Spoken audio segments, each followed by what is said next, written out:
ज्ञानतिमिरन्दस्य ज्ञानाञ्जनशलाकया चक्षुरुन्मिलितं येन तस्मै श्रीगुरवे नमः। श्रीचैतन्यमनोभीष्टं स्थापितं येन भूतले स्वयं रूपा गदामह्यं ददाति स्वपदान्तिकम्। हरे कृष्ण करुणा सिंधु दीनबंधु जगतपते गोपेश गोपिका कांता राधा कांता नमस्ते। तप्त कांचन गौरंगी राधे वृंदावनेश्वरी विश्वानुस्ते देवी प्रणमामि हरिप्रिये। जय श्री कृष्ण चैतन्य प्रभु नित्यानंदा श्री अद्वैत गदाधर शिव सादि गौर भक्तवृंदा। हरे कृष्णा कृष्ण कृष्ण हरे हरे राम राम हरे हरे। नमामि विष्णु पादाय कृष्ण पृष्ठाय भूतले श्रीमते भक्ति वेदांता स्वामी नामने।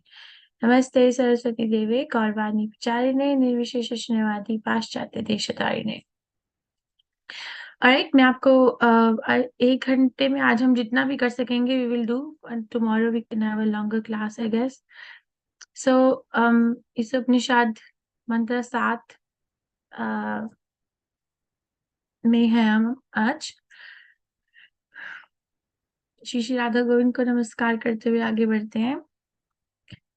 हमने क्या पढ़ा है? मंत्र 4 से 8 तक महाभागवत की दृष्टि के बारे में चर्चा है। मंत्र 4 में हमने पढ़ा था कि कैसे लोग भगवान की स्थिति को क्यों नहीं समझ पाते, वे भौतिक गणना से परे हैं और इस प्रकार तभी जानने जाते हैं जब वे स्वयं को प्रकट करते हैं। और 5 में हमने पढ़े थे जो अपरेंट कॉन्ट्रडिक्शन के भगवान जो हम अपनी जो कल्पना में शक्तियां है उससे भी ऊपर है, और जैसे वो चलते हैं मगर स्थित रहते हैं मगर सबसे तेज भागते हैं। एक अपनी जगह पर स्थापित है मगर वो बहुत बड़े बड़े देवताओं को कंट्रोल करते हैं। अंदर भी है मगर बाहर भी है। तो ये सब चीजें कैसे हो सकती हैं?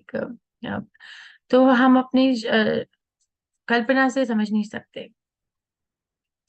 मंत्र 6 में एक व्यक्ति की दृष्टि का वर्णन किया गया है जो हर जगह कृष्ण को देख सकता है, जो महाभागवत कहलाता है।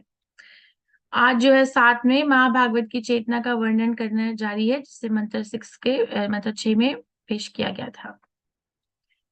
ये है मंत्र पता है, एक और मैंने देखा टाइटल्स हैं चैप्टर के एक वाले में सिर्फ अपना जो कोटा है उसको ही आप स्वीकार कीजिए। दूसरे अध्याय का नाम किस प्रकार से जीवन व्यतीत करना चाहिए। तीसरे अध्याय का नाम आत्मा के फ्यूचर को क्या बोल भविष्य के बारे में वर्णन। 7 में कृष्ण जो है वो स्वयंभू कैसे हैं। 8 कृष्ण जो है वो कैसे हमारी कल्पनाओं से ऊपर हैं। 6 अध्याय का नाम भगवान को किस प्रकार हर जगह देखना चाहिए। आज 7वें अध्याय में किस प्रकार कृष्ण और मुझ में क्या से कॉमन है, क्या सेम है क्वालिटेटिवली। ये 7वां श्लोक है। राधा रति कृष्ण रुपनी माता जी, प्लीज गो अहेड। हरे कृष्ण माता जी, शत प्रणाम। यस, ओम नमो भगवते वासुदेवाय। यस्मिन् सर्वाणि भूतानि आत्मा अभूत विजानतः तत्र को मोहाक शोक एकत्वमनुपश्यतः। जो सदैव हरे कृष्ण। सुरेखा मेहता माता जी। हरे कृष्ण माता जी। यस्मिन् सर्वाणि भूतानि आत्मैवाभूत विजानतः तत्र को मोहक शोक एकत्वम अनुपश्यतः। हरे कृष्ण माता जी। धन्यवाद माता जी। मीना गौतम माता जी। यस्मिन् सर्वाणि भूतान्यत्मैवाद्भूत विजानतः तत्र को मोहक शोक एकत्वमनुपश्यतः। हरे कृष्ण। धन्यवाद माता जी। माधवी मणिमयी माता जी। हरे कृष्ण माता जी, तुम्हें प्रणाम। यस्मिन् सर्वाणि भूतानि आत्मा एव भूत अभिजानतः तत्र को मोहः क शोकः एकत्वम् अनुपश्यतः। हरे कृष्ण माता जी। धन्यवाद माता जी। संगीता माता जी। कृष्णा माता जी। कृष्ण। यस्मिन् सर्वाणि भूतानि आत्मैयावभूत विजानतः तत्र को मोहः कः शोक एकत्वम् अनुपश्यतः। धन्यवाद माता जी, सो नाइस। नीता ग्रोवर माता जी। हरे कृष्ण माता जी। यस्मिन् सर्वाणि भूतानि आत्मा एव भूतविभाजन्तः तत्र का मोहो का शोकः एकत्वम् अनुपश्यतः। हरे कृष्ण। रीता कथुरिया माता जी। हरे कृष्ण माता जी। यस्मिन् सर्वाणि भूतानि आत्मा एव अभूत् विजानतः तत्र को मोह का शोका एकत्वम् अनुपश्यतः। हरे कृष्ण धन्यवाद माता माता जी। जी, वेरी नाइस। ऑलराइट, सो अनुवाद श्रवपाठ के द्वारा। श्रवपाठ की जय। जो सदैव समस्त जीवों को आध्यात्मिक स्फुलिंग के रूप में भगवान के ही समान गुण वाला देखता है, वही वस्तुओं का असली ज्ञाता हो जाता है। तो फिर उसके लिए मोह या चिंता कैसी? सो क्वालिटेटिव वननेस को आध्यात्मिक स्फुलिंग कहा गया है। सो तो फिर उसके लिए मोह या चिंता कैसी? सो हमने 6 श्लोक के चर्चा में पढ़ा था कि मध्यम अधिकारी और अधम अधिकारी को छोड़कर कोई भी जो भक्त है, वो जीवित प्राणी की आध्यात्मिक स्थिति को नहीं सही ढंग से नहीं देख पाता। एकत्वम अनुपश्यते बहुत अनिवार्य शब्द है इसमें, कि एकत्वम अनुपश्यते मतलब एकत्वम किस चीज में वननेस है, एकत्वम किस चीज में, गुण तत्व में। अनुपश्यता का अर्थ क्या होता है? क्या होता है अनुपश्यता का अर्थ? आप लोग सब बता सकते हो अब तो। अनुपश्यता, अनु का अर्थ क्या होता है, पश्यता का अर्थ क्या होता है? हरे कृष्ण माता जी। माता जी हाँ, माधवी प्रमाण मणिमयी के माता जी। माध्यम से देखने वाले या उस तरह निरंतर देखने वाले। धन्यवाद। हाँ जी। बोलिए माधवी मणिमयी माता हाँ जी। जी माता जी। अनुपश्यता, अपश्यता मतलब देखना, अनु मतलब निरंतर ही, मतलब अनु मतलब उसको लगातार देखना, मतलब लगातार लगातार। अनु मतलब फॉलो करना। प्रमाण के अनुमान माध्यम फॉलो। पश्यता मतलब देखना, तो निरंतर उस चीज को देखते रहना। ऐसा क्यों हो गया? आप सही बोलते बोलते बिल्कुल गलत हो गए। अनु मतलब होता है कि पीछे चलना, और पश्चिते मतलब होता है कि देखना। तो मतलब वो पीछे चलते हुए वो देखना जो आगे वाले ने दिखाया है। यस माता। ओके, हाँ जी। सो इसका मतलब होता है कि जो हमारे आचार्यों ने हमें दिखाया है, उनके पीछे वाले कदमों पे चलते हुए वो देखना। सो हरे कृष्ण माता अनुपश्यता, जी। प्रमाण प्रमाण के माध्यम से देखना। अथॉरिटी की हिंदी क्या होती है? अथॉरिटी की माता जी आपको अधिकारी, इस अधिकारी अधिकार। जवाबदारी, जी अधिकार। अधिकारी, जो हमारे अधिकृत। प्रमाणिक अधिकृत अधिकृत। अधिकृत हमारे में। प्रमाण के माध्यम से देखने वाले का, या उस तरह निरंतर देखने वाले का। प्रमाण के माध्यम से देखने वाले का। के सो प्रमाण के माध्यम, जो हमारा प्रणाम क्या होता है, हमारे आचार्य। Okay, so you have to know this meaning कि अनुपश्यता का अर्थ क्या होता है। मतलब हम कृष्ण को अपनी कल्पना से नहीं देखें, हम उस दृष्टिकोण से देखें जो हमारे आचार्यों ने हमारे लिए निर्धारित किया है। और उस दृष्टिकोण तक पहुंचने का एक माध्यम होता है। हम अपनी कल्पना से उस माध्यम तक भी नहीं पहुंच सकते कि अरे हम तो बिल्कुल उत्तम अधिकारी हो गए। नहीं। ओके, सो ये इसका तत्व मूल मीनिंग क्या है, कि सभी जीवों को एकता के और प्रकट शस्त्रों के दृष्टिकोण से अधिकारियों के माध्यम से देखना चाहिए। सो एकत्वम अनुपश्यता को मतलब ये नहीं है कि जीव सभी मामले में सर्वोच्च भगवान के बराबर हो जाता है। हम कृष्ण से जो क्वांटिटेटिव है, उससे उससे हम उनके जितने नहीं हो सकते। कृष्ण बहुत विशाल है और हम बहुत छोटे हैं। कृष्ण को हर एक जीव के बारे में हर समय मालूम होता है।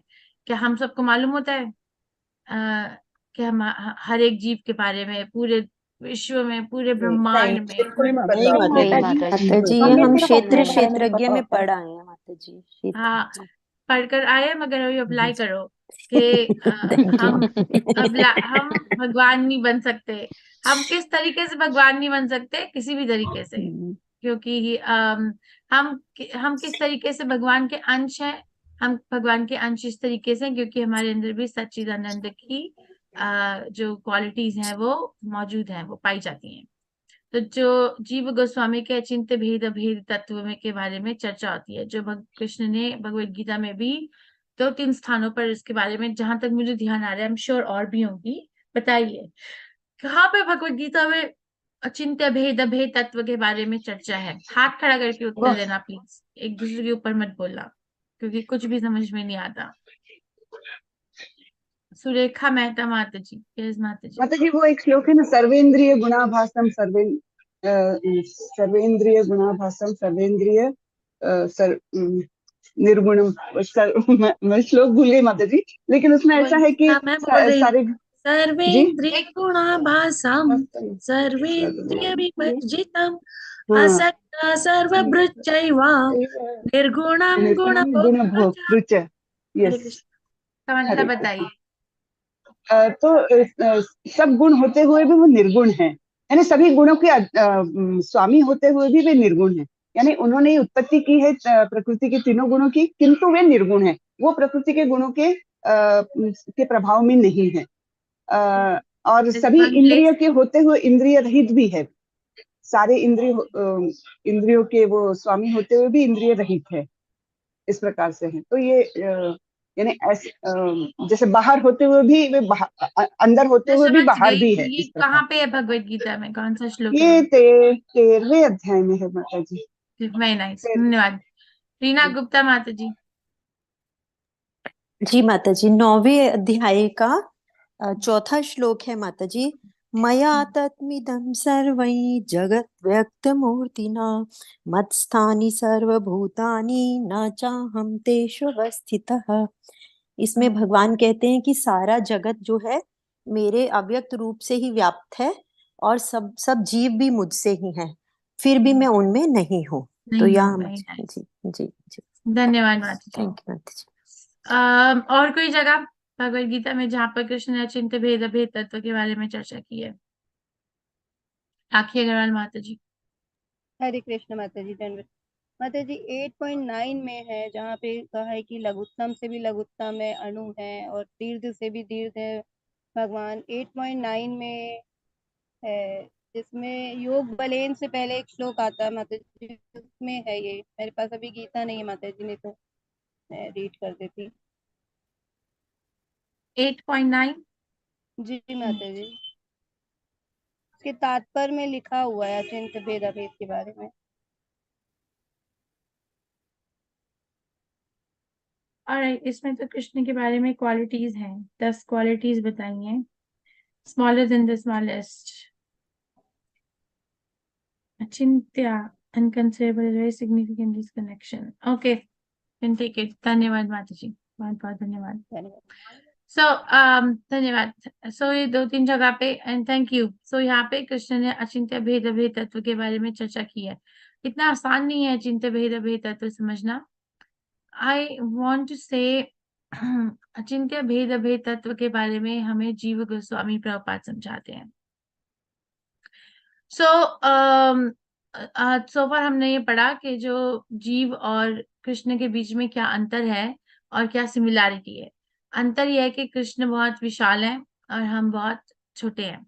और हमारे अंदर क्या सिमिलैरिटी है, क्या चीजें, क्या ऐसी गुण है जो सेम है, सेम है, वो है सच्चिदानंद विग्रह की एकत्वता और सर्वोच्च संपूर्ण की व्यक्तिगत आत्माएं अच्छा, ये दिस इज अ तुलना एलिगोरिकली जो उसकी कंपैरिजन किया गया है। इस अध्याय में कौन कौन सी तुलनाएं बताई गई हैं कि हाँ कृष्ण और जीव में क्या क्या अंतर है और क्या एकता है, क्या तुलनाएं बताई गई हैं इसमें लिखा हुआ समुद्र है। और समुद्र की बूंद जी इस समुद्र और अध्याय में समुद्र है वो माता समुद्र की ये अभी इसमें माता जी ये ईशोपनिषद में 7th मंत्रा में ओके, समझाइए वो वाला, सॉरी। कि हम गुण में भगवान से एक हो सकते हैं, क्वांटिटी में नहीं। जैसे कि समुद्र है वो विशाल है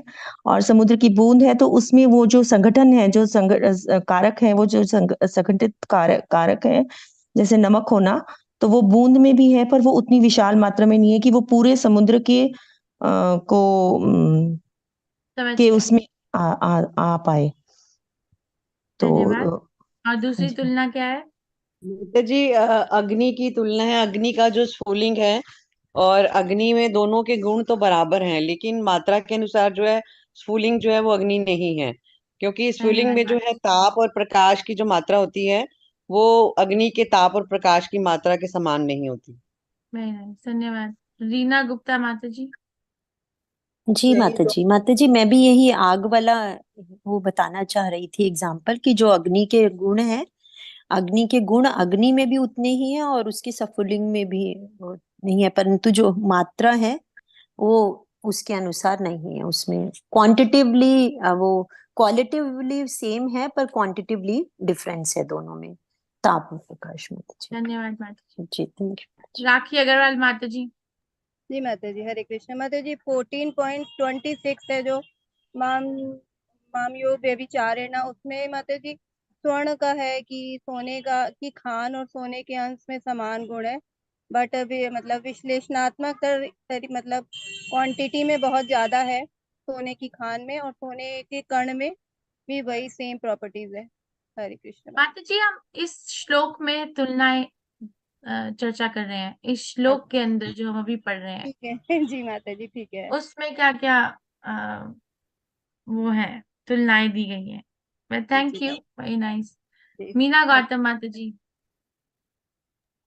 माता जी समुद्र में नमक या उसके पानी की बूंद में नमक की मात्रा में, यानी कि जितना समुद्र में नमक है वो एक बूंद में उतना नमक नहीं हो सकता। यानी कि भगवान के अंदर जितना कुछ है तो वो जीव के अंदर वो बराबर नहीं हो सकती हैं चीजें। ओके, ये एक तुलना। दूसरी क्या है?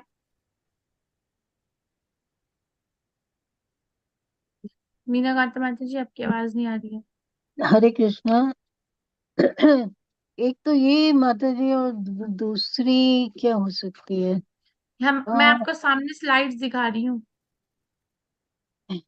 अग्नि की। जी नमक की मात्रा इसके बारे में, चिंगारी आग के बारे में, यानी कि आग का जो एक कण है, जो एक वो निकलती है अलग से, उसकी गर्माहट और पूरी जो अग्नि जल रही है उसमें भी अंतर होगा, क्योंकि स्फुलिंग जो है वो तो थोड़ी देर में शांत हो जाएगा, जबकि उसमें उतना ताप बराबर बना रहेगा। तो वो दोनों की बराबरी नहीं हो सकती, वो उसी से है, ये मानने की बात है माता जी। धन्यवाद। राधा रती माता जी। हरे कृष्णा माता जी, यही दो तुलनाएं हैं, एक समुद्र के पानी और समुद्र के बूंद की, कि जिनके दोनों अगर गुण देखे जाएं तो दोनों के गुण बराबर हैं, लेकिन मात्रा में फर्क है। और वही चिंगारी और आग की चिंगारी और आग में है कि उसमें ताप और अग्नि प्रकाश वही है, लेकिन मात्रा में फर्क है। तो यही दो उदाहरण, दो ही तुलनाएं दी गई हैं इस मंत्र में। धन्यवाद माता जी। धन्यवाद। ये सारी तुलनाएं सब लोग याद रखें। अगर हम प्रभुपाद समझाते हैं इस श्लोक के अंदर कि अगर हमारे अंदर एकत्रिता है कृष्ण के साथ, एकमात्र ये सच्चिदानंद विग्रह की क्वालिटीज की, तो हम उस एकत्रिता को किस प्रकार से अपना जीवन व्यतीत करें कि हम उस एकत्रिता को हमेशा स्मरण रखें, उसको याद रखें और उसको रियलाइज कर सके। तो श्री प्रभुपाद और तुलनाएं देकर समझाते हैं कि जैसे एक परिवार के कई जन होते हैं, और परिवार के जो जन होते हैं वो पूरा दिन अलग अलग कार्यों में लगे होते हैं, राइट। कोई आप लोग अपने घर में देख सकते हो कि सब लोग अलग अलग कार्य में लगे हैं। जैसे अगर कोई पढ़ने वाले बच्चे हैं तो वो स्कूल जाते हैं, अगर कोई काम से घर से बाहर काम करते हैं, पैसे कमाने के लिए निकलते हैं, वो वहां जाते हैं। जो घर के अंदर रहकर घर का मैनेजमेंट देखते हैं, वो घर वहां रहते हैं, राइट। इस प्रकार से हम देख सकते हैं कि, और अगर कोई, राइट, इस प्रकार से हम देख सकते हैं कि हर एक का जो कार्य है, जो डेजिग्नेशन है, जो वो अलग है, अलग अलग है। मगर उनमें फिर भी एकत्रिता है। एकत्रिता किस चीज की है? कि वो सब लोग एक परिवार के हित के लिए काम कर रहे हैं।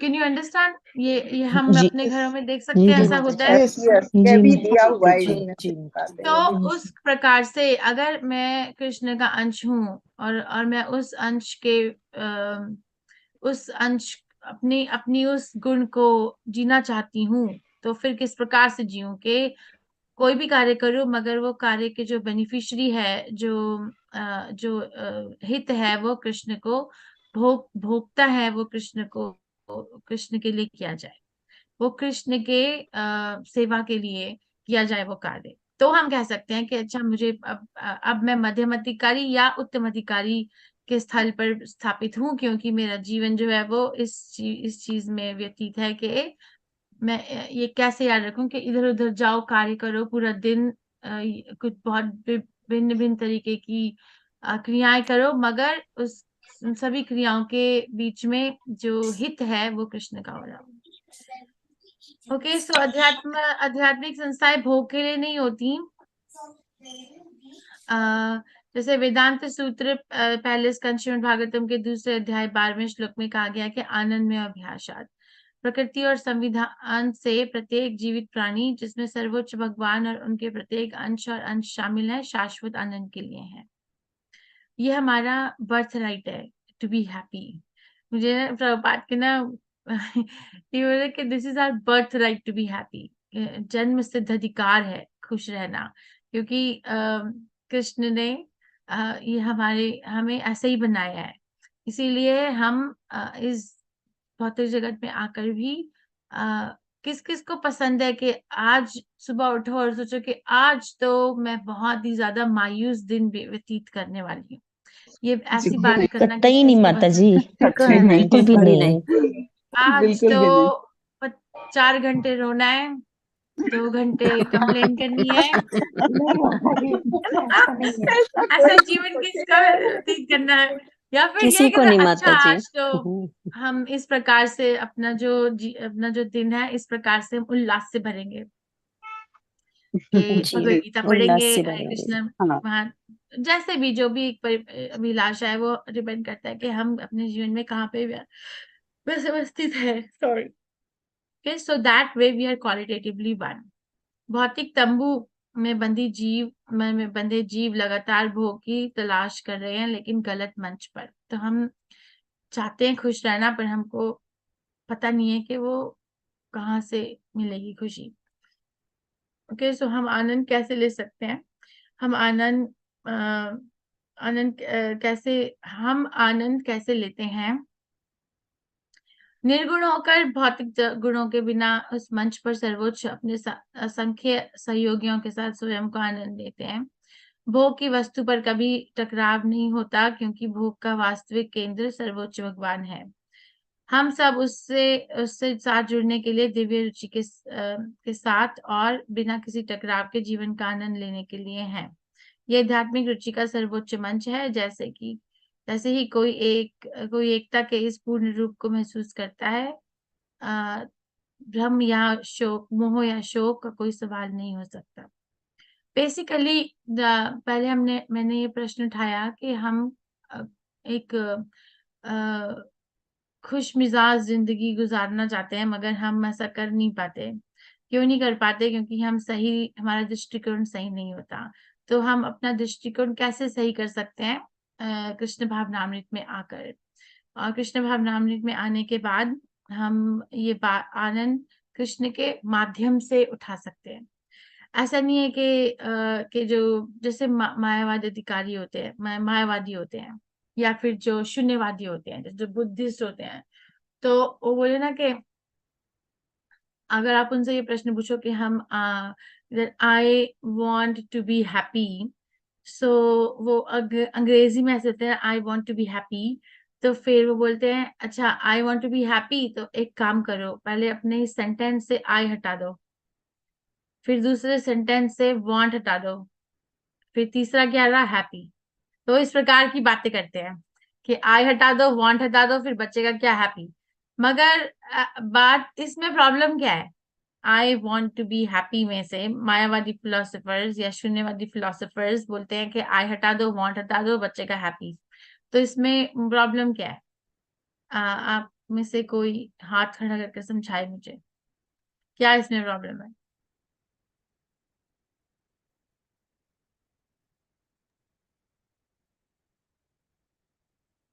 रामिका माता जी। हरे कृष्ण माता जी। तो आई हटाना मतलब कि जो आत्मा है, हम पढ़ते हैं भगवत गीता में कि वो शाश्वत है, तो उसका एक अस्तित्व है और हम भगवान के अंश हैं। तो हम अपने मतलब आई को कैसे हटा देंगे? हम तो भगवान के दास हैं और हमारा एक निश्चित कार्य है। तो हम कब तभी हैप्पी रहेंगे जब हम भगवान की सेवा में संलग्न होंगे। तो आई हट जाएगा तो फिर मतलब कंफ्यूजन की अवस्था है माता जी। ओके, और वांट? वांट वही कहा जा रहा है कि कोई इच्छा मत कीजिए, मगर अब हम जो पढ़ते हैं कि जो भी इच्छा है वो भगवान को अर्पित कीजिए। तो इस तरीके से फिलॉसफी का फर्क है। धन्यवाद। माधवी मणिमयी माता जी। हरे कृष्ण माता जी उनकी फिलॉसफी जो है वो ये है कि हमें भगवान में लीन हो जाना है ना, मायावादी या निर्विशेषवादी एक भगवान से क्या? एक होने की बात करते हैं। तो वो बोलते हैं आय हटा दो, अपना अस्तित्व खत्म कर दो और भगवान में लीन तो होना ही है। मतलब भगवान में लीन मतलब वो उस चीज को हटा देते हैं कि अपना अस्तित्व हटा दो और क्योंकि हम भगवान के अस्तित्व में ही हैं। और वांट मतलब हमारी खुद हम वो इच्छा नहीं, वो अपने लिए इच्छा नहीं करना चाहते हैं ये कि जब हम भगवान में लीन होंगे तो हम खुशी तो रहेंगे, हैप्पी तो रहेंगे।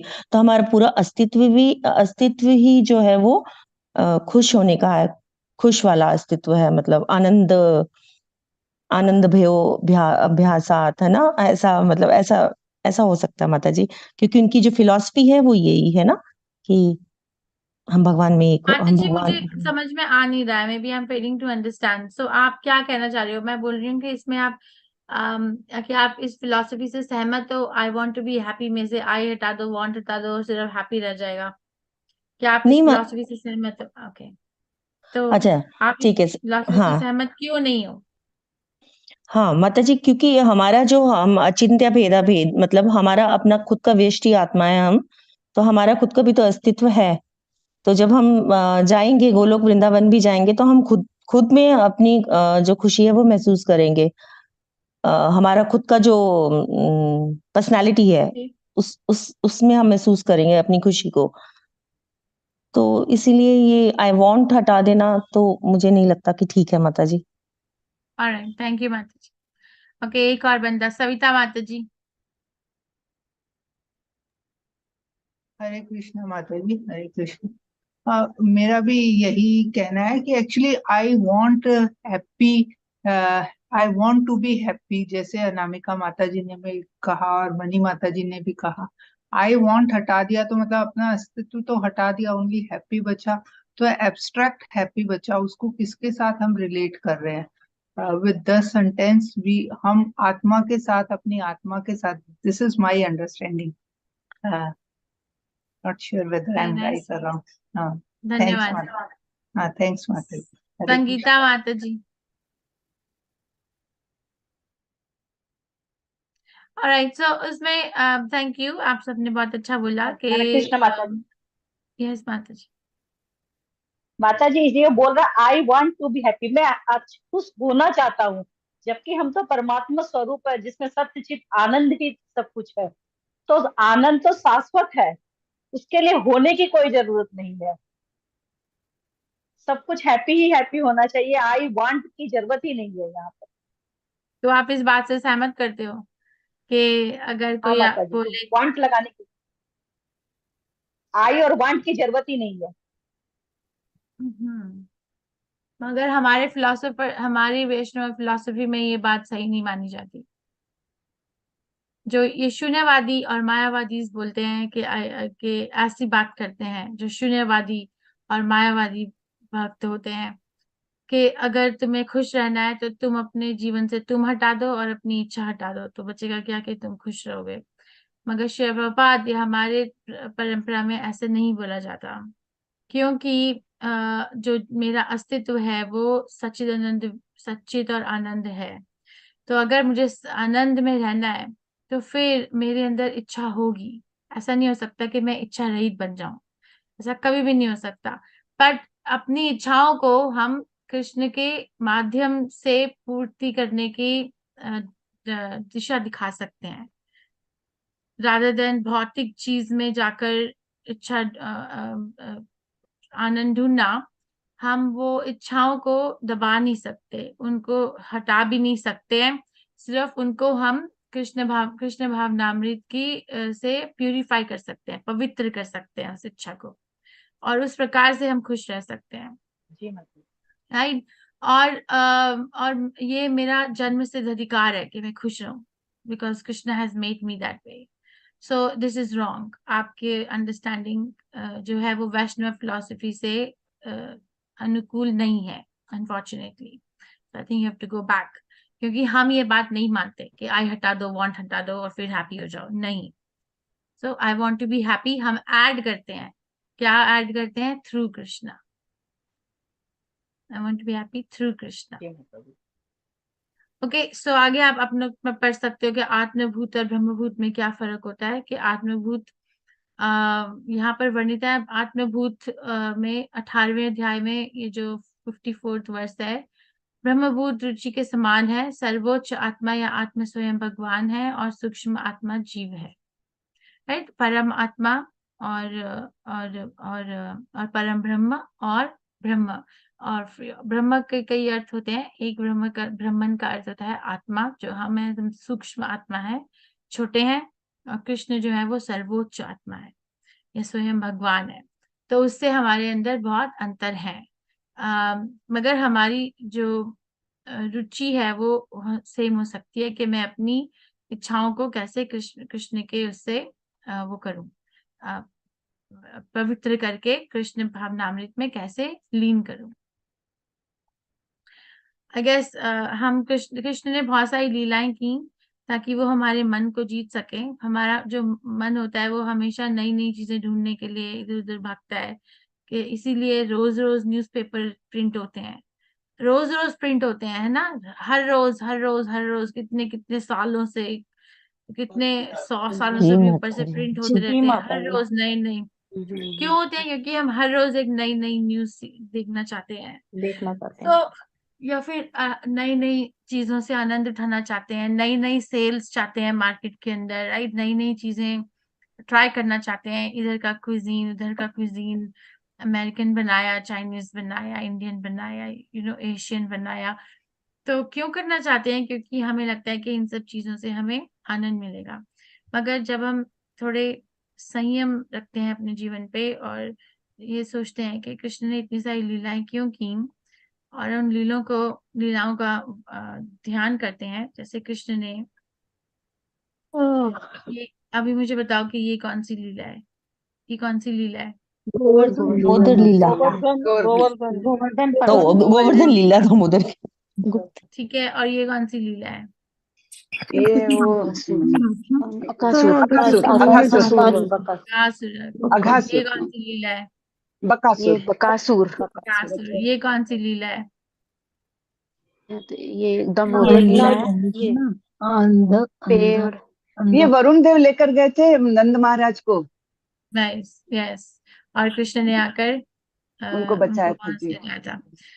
यस, तो ये वह लीला है। सो ये सारी लीलाएं जो कृष्ण करते हैं वो हमारे जो मन है उसको अट्रैक्ट करने के लिए करते हैं, कि देखो मैं ये सो इतनी हीरोइक एक्टिविटीज इस भौतिक जगत में ढूंढ रहे हो, मगर मैं उन सब हीरोइक एक्टिविटी जो हीरो वाली कार्य हैं उन सब से ऊपर उठकर मैं सबसे ऊपर काम करता हूँ। तो मेरी तरफ अपना अट्रैक्शन रखो, मुझे दो अपना जो अट्रैक्शन है, अट्रैक्शन की आकर्षण, अपना आकर्षण मेरे लिए रखो और देखो कि मैं यहाँ पर हूँ। तो हम ये नहीं कह सकते कि कृष्ण जो है वो शून्यवादी है या कृष्ण निर्गुण है, मगर कृष्ण के अंदर जो है वो स्पिरिचुअल क्वालिटीज हैं, इसीलिए वो ये सब कार्य करके हमें चकाचौंध करके हमारा मन जीतना चाहते हैं।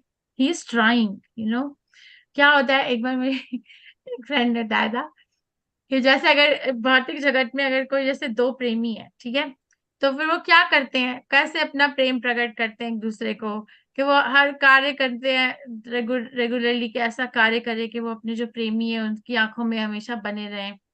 राइट, ऐसा करते हैं कि मेरा जी जी मुझे किस माता जी। प्रकार से अपनी प्रेमी की याद जी आती रहे, या फिर दूसरा जो प्रेमी है वो भी यही सोचे कि मुझे अपने प्रेमी की कैसी याद आती रहे। तो वो अलग अलग चीजें करते हैं एक दूसरे के लिए। राइट, उसी प्रकार जो अलग अलग तरीके के पास वो रचते हैं कि अब चलो हम आज फूल ले आए, या खाना बना दिया, या ये कर दिया, या वो कर दिया, what ever it may be. तो कुछ कुछ नाच चलता रहता है भौतिक जगत में।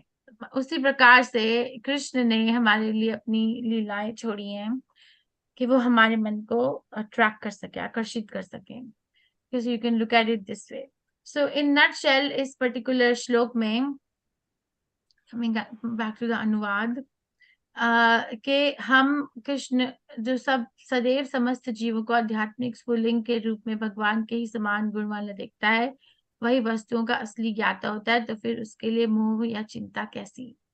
सो कंटिन्यूएशन है ये 6ठे वर्ष से, कि जो मध्यम अधिकारी और उत्तम अधिकारी होता है, केवल उसके अंदर ये दृष्टिकोण होता है कि सारे जीव जो है वो कृष्ण के अंश किस प्रकार से हैं, और वो कृष्ण से फिर भी भिन्न विभिन्न कैसे हैं। एट द सेम टाइम, एक ही समय में उनके अंदर कृष्ण का क्या गुण है, मेरे अंदर कृष्ण का क्या गुण है, और मैं कृष्ण से कैसे विभिन्न हूँ। और जो व्यक्ति इस दृष्टिकोण से अपना जीवन व्यतीत करने की कोशिश करता है, कृष्ण की लीलाओं का से आकर्षित होकर अपने मन में स्थापित करके, वही आगे जाकर विद्या और अविद्या के बारे में समझ सकता है, which is going to be from the next verse. इस श्लोक में कोई प्रश्न है? I have gone very fast, but मैंने बताया था पहले भी। So when we go to verse 8, Yes. जी माता जी। ओके, सो जिन्होंने पहले नहीं पढ़ा श्लोक वो हाथ खड़ा कर ले, जिन पढ़ना चाहते हैं कृपया करके। सो ये कृष्ण बलराम है वृंदावन धाम से, ये हमारे राधा गोविंद। और हम 8वें श्लोक में भगवान के कुछ गुणों का वर्णन किया गया है, जैसे मंत्र 6 और 7 में वर्णित महाभागवत द्वारा उन्हें जाना जाता है। ओके, ये श्लोक में थोड़ा मुश्किल है, टंग ट्विस्टर है बोलना, पर इट्स नाइस। कच्छ के कौन पढ़ना चाहता है? Mataji, can you show the previous slide, please? Thank you. Thank you. रेखा मेहता माता जी। माता जी मैंने आपको म्यूट कर दिया गलती से, I am sorry, please unmute कर लीजिए। जी, हरे कृष्ण माता जी। सपर्यगात्र चुक्रम अकाय व्रम सॉरी सपर्यगा टंग ट्विस्टर है। यस यस आई थॉट मैं बोल सकती। सपर्यगात्र चुक्रमकाय अस्नावरम शुद्धम अपाप विद्धम कविर्मनीषी परिभू स्वयंभू याथा तथ्यतोर्थान व्यदथाच्छाश्वतीभ्य समाभ्यः। हरे धन्यवाद माता, हरे कृष्ण माता जी। हरे कृष्णा। बहुत बहुत धन्यवाद पढ़ने के लिए। यस, माधवी मनीमाई माता जी, आपने पहले भी पढ़ा था, बट गो अहेड। हरे कृष्ण माता जी। सपर्यकाछु कर्म अकायम अवर्णम अस्नाविशुद्धम अपाप विद्धम कविर्मनीषी परिभू स्वयंभू यार्थात् तथ्यतो अर्थान अर्थात् शाश्वतीभ्य समाभयः।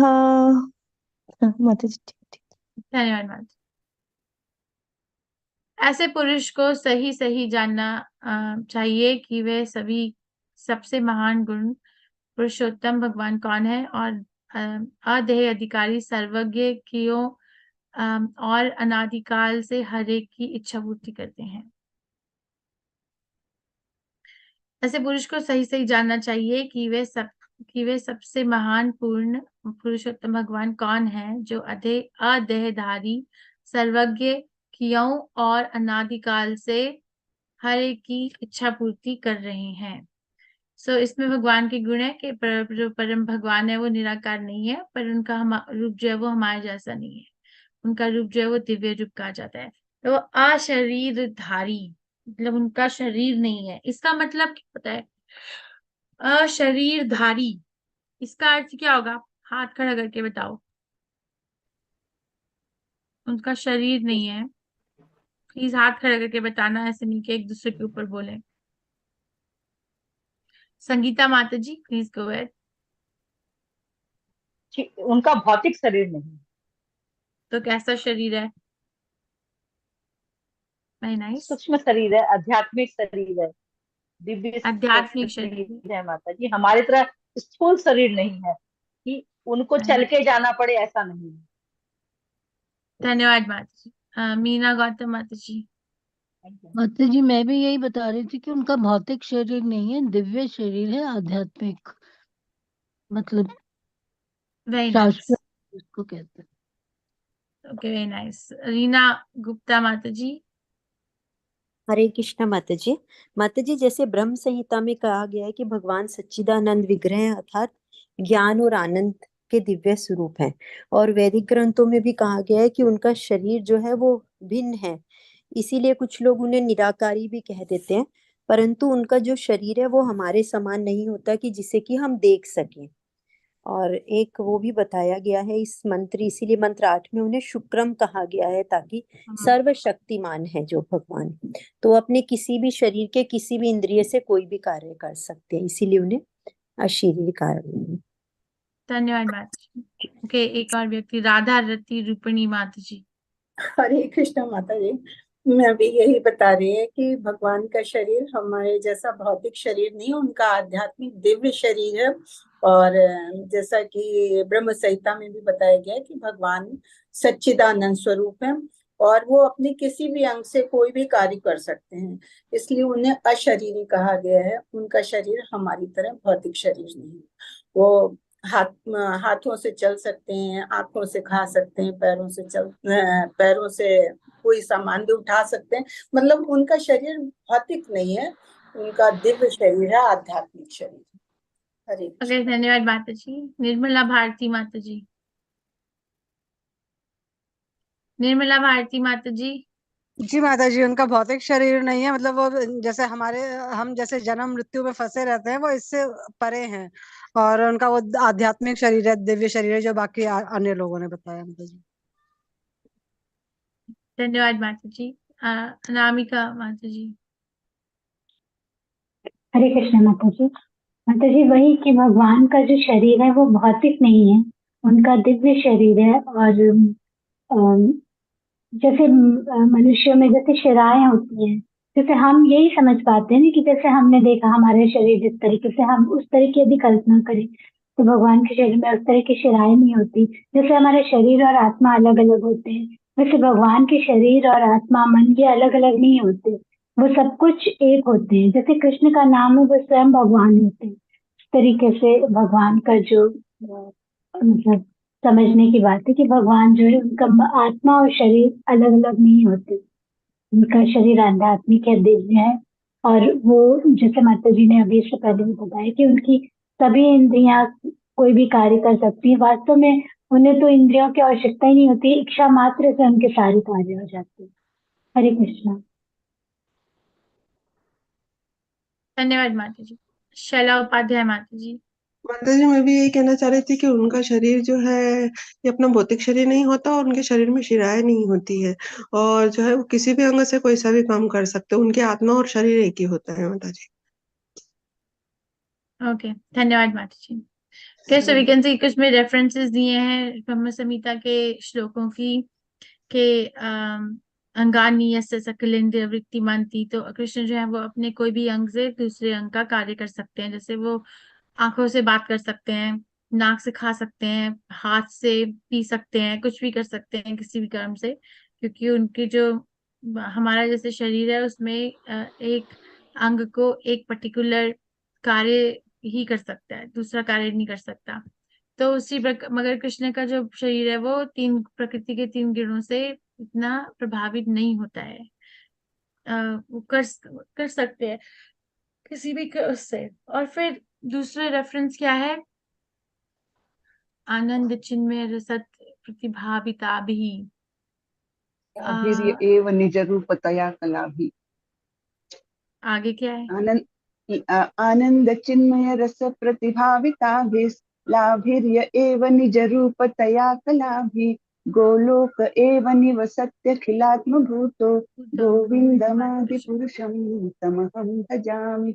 तो हमेशा उनका जो धन्यवाद माता जी, वो जैसे सच्चिद आनंद से डेकोरेटेड होता है, सजा हुआ होता है, मगर जो आध्यात्मिक जो भौतिक शरीर होता है, जो एक देहात्मा का शरीर होता है, वो असत होता है, अचित होता है, और हमेशा जो जो दुखों से घिरा होता है।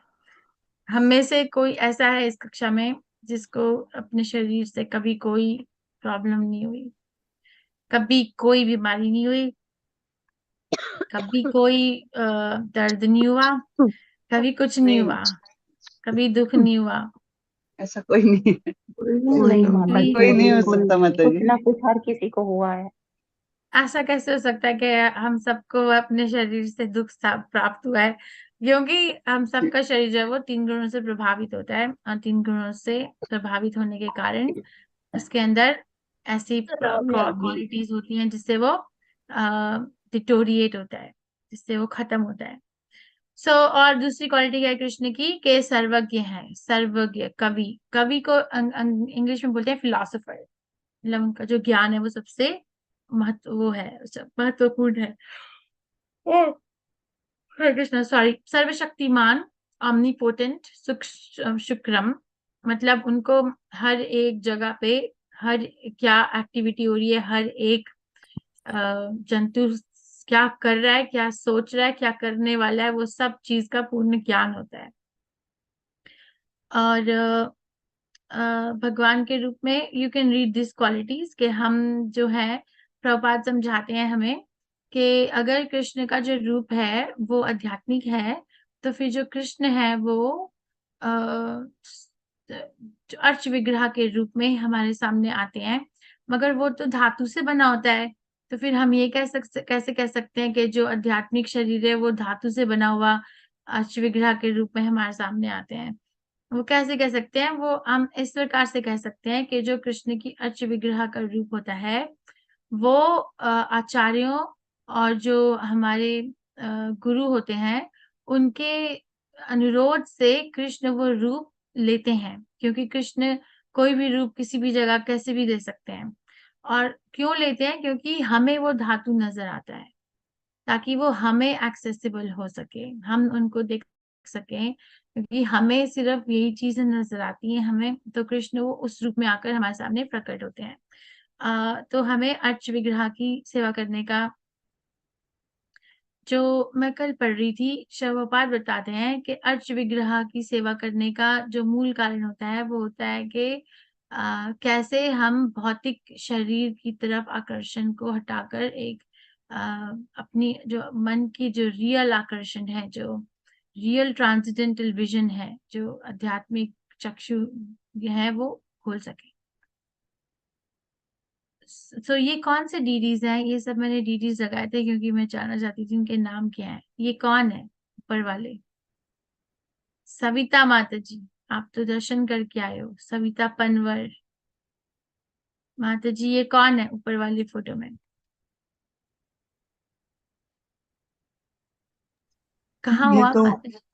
हाँ हाँ, हाँ हाँ, ये तो कृष्ण जी है, राइट वाले तो, ये ऊंची वाले ये कृष्ण जी है, मेरा जहाँ तक मैं समझती हूँ।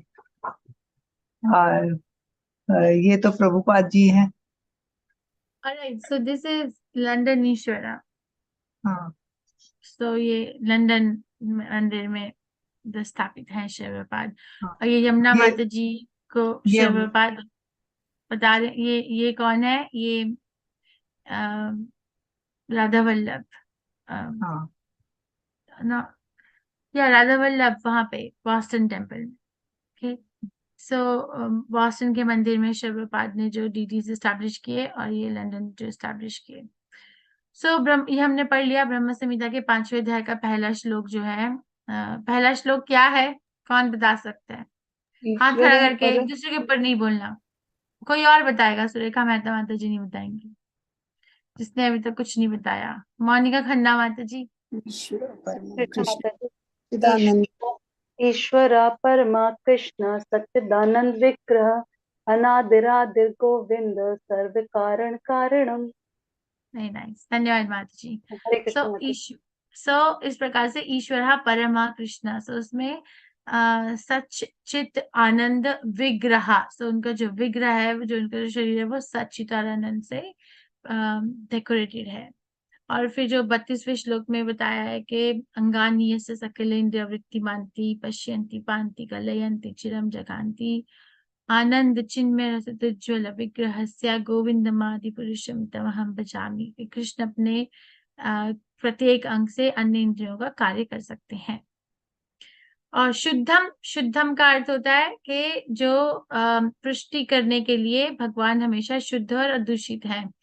शीर्ष उपनिषद ने उन्हें सभी परिस्थितियों से शुद्धम, एंटीसेप्टिक, जैसे डिटोल, आप सबको तो मालूम होगा डिटोल एंटीसेप्टिक होता है कि इन्फेक्शन ना हो जाए तो उससे कपड़े धो दो, या कोई जी बीमार होता है तो हम कभी कभी डिटर्जेंट में मिला के कपड़े भी धो देते हैं, या फिर जो चोट लगती है उसे साफ करते हैं। तो एंटीसेप्टिक, क्योंकि इतने बैक्टीरिया मल्टीप्लाई ना हो जाए कि वो इन्फेक्शन कॉज करे, तो पहले ही खत्म कर दो। दूसरे प्रकार से कृष्ण के पास जो जाता है उसके अंदर जो है वो कोई भी जो गलत भावनाएं हैं वो इतनी बढ़ती ही नहीं है कि वो उसको भौतिक जगत में और आगे रहने के लिए कंटिन्यू कर सके। हमारा वो खत्म हो जाते हैं, काउंट्स ही खत्म हो जाते हैं, हमारा कर्म बंधन ही कट जाता है, इतने बढ़ते ही नहीं है। जो कृष्ण के पास नहीं जाता, जो अपना जीवन वैसे ही व्यतीत करता है, उसके कर्म बंधन जो है वो जन्म जन्मांतर तक बढ़ते जाते हैं, बढ़ते जाते हैं, बढ़ते जाते हैं, राइट। तो फिर उनका जो चक्रव्यूह है, जन्म मृत्यु जरा व्याधि, वो और कॉम्प्लिकेट होता जाता है, होता जाता है, होता जाता है, होता जाता है। पर अगर कोई कृष्ण के पास जाता है तो वो जन्म मृत्यु जरा व्याधि का जो चक्रव्यूह है, जो जन्म जन्मांतर का चक्रव्यूह, वो पहले ही खत्म हो जाता है, तो आगे बढ़ ही नहीं सकता। जैसे एंटीसेप्टिक लगाकर इतना बैक्टीरिया बढ़ ही नहीं सकता कि इन्फेक्शन हो जाए। तो कृष्ण को उस प्रकार से शुद्धम कहा गया है। उनकी तुलना सूर्य से भी की जाती है कि जो पृथ्वी पर कई अछूत स्थानों के से नमी निकालता है, फिर भी वह शुद्ध रहता है।